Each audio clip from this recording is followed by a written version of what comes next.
Samantala sinalakay ng NBI Cordillera ang headquarters ng Igorot Warriors International na pinamumunuan ng dating Bucor Chief General Gerald Bantag.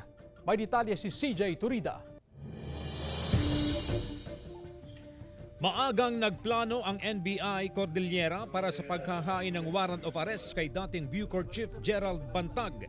Pasado alas 6 ng umaga kahapon, nagtungo ang mga otoridad sa headquarters ng IWI o Igorot Warriors International Incorporated sa Mines View Park sa Baguio City. Pinapasok naman ang mga operatiba at hinalughog ang dalawang palapag ng opisina pero wala roon si Bantag. Maliban sa mga gamit katulad ng malaking larawan ni Bantag, upuan ng founder ng IWI Party List at pinaghihinala ang dalawang t-shirt nito na nakahanger sa loob ng kwarto. Ayon sa NBI, may impormasyon silang kada weekend nagpupunta si General Bantag sa headquarters ng IWI Party List, kaya minabuti nilang sorpresahin ito ng mga alanganing oras.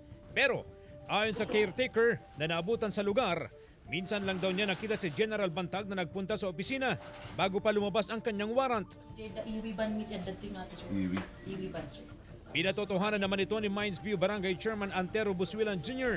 na sinabing mula noong isang taon ay hindi na ito bumalik sa opisina ang dating Bucor Chief na nangungupahan lamang sa gusaling iyon at hindi na rin daw nila makontak hanggang ngayon.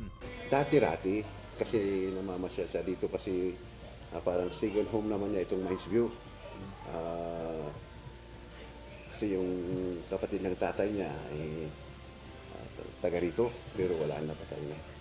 Kaya pumupunta siya dito. Pero nung wala na.